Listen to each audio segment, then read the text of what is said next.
Welcome to Sneak Preview. I'm your host, James McGrath Morris. This program is produced by New Mexico Writers, a not-for-profit organization committed to supporting and connecting the literary community in the Land of Enchantment.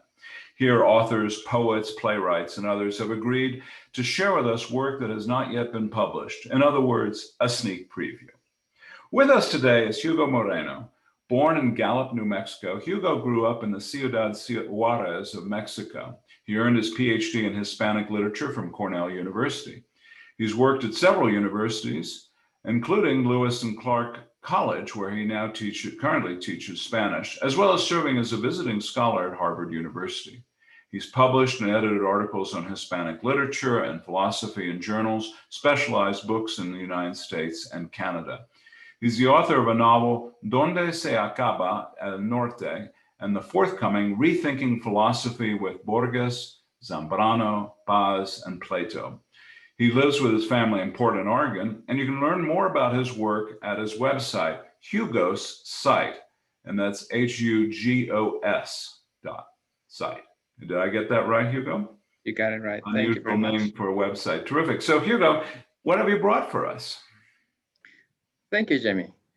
So I brought you an excerpt of my historical novel titled Where the North Ends.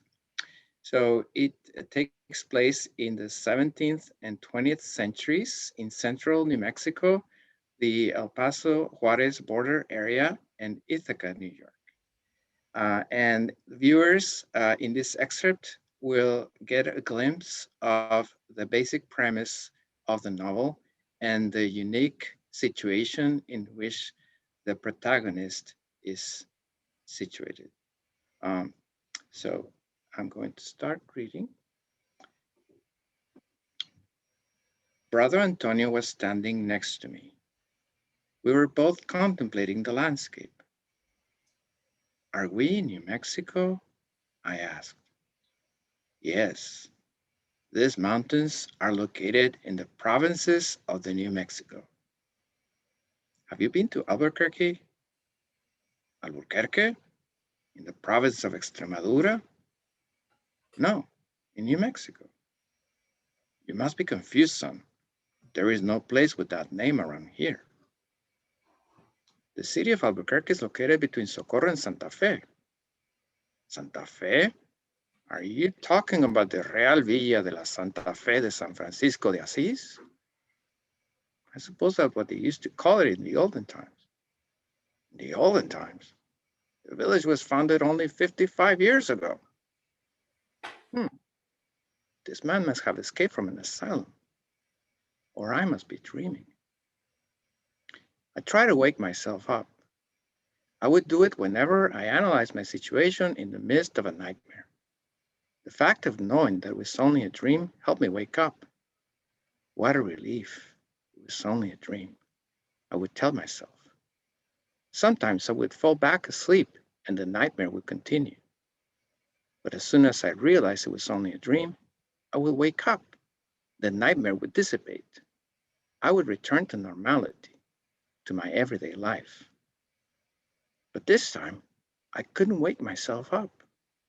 No matter how much I pinched my arm and rubbed my eyes, Brother Antonio remained there, looking at me like a psychiatrist trying to help an amnesiac patient. It's true that I had forgotten who I was momentarily, but that can happen to anyone after a whack in the head. Are you hungry, Diego? Brother Antonio asked me, uttering a name that I seemed to recognize as mine. Yes, hungry and thirsty. How do you know my name? Why wouldn't I? I am your father. You, my father? I asked with incredulity, but Brother Antonio pretended not to hear me. He took out a prickly pear from his haversack. He peeled it deftly with a knife and offered it to me. I savored the succulent fruit. It tasted like it had been taken from the tree of life itself. Then he gave me water from his gourd. I saw his dusty, calloused feet, his dirty sackcloth, his haversack, his hollow-cheeked, wrinkled face. and the big cross. Let us go, son. Soon the heat will become unbearable. I scanned the entire valley, but couldn't see a single hamlet. All I can see are mountains and wasteland, I said, getting a bit worried. Do not fret, son. The divine providence has foreseen everything. When I came here for the first time, I also thought that I would never get out of this place alive. Now I wonder if I'll ever be able to leave this place at all. In this kingdom, you have to be very patient. Here, time can move as slow as a snail and as fast as a peregrine falcon. And how are we going to get home? On horseback. Refugio is waiting for us. At that precise moment appeared the Apache man of my nightmare, riding a pinto horse and pulling a dapple gray mare.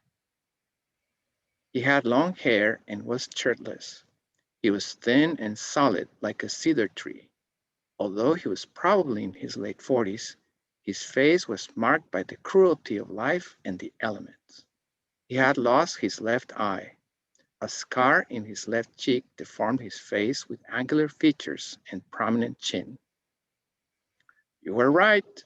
I found Diego in trail with junipers that forks and disappears in crest, Brother Antonio told him. Oh, Chodolé, said the Apache man in his native language. Yes, said Brother Antonio, the Lord's blessings will come to us. He took me by the arm so that we could get closer to Refugio. He's a witch, I said, resisting his pulling and trying to lower my voice. He wants to kill me. Do not fear, son. He is your relative. Besides, you have done nothing bad. You entered Apache territory by mistake. It was he who let me know you were here. And how did he know? He has been chasing me. He had a revelation, said Brother Antonio, lowering his voice as if it were a dangerous secret. Revelation, my foot? You must be confused. I replied angrily. Or I must be dreaming, I said to myself. You have had a concussion. Let us go.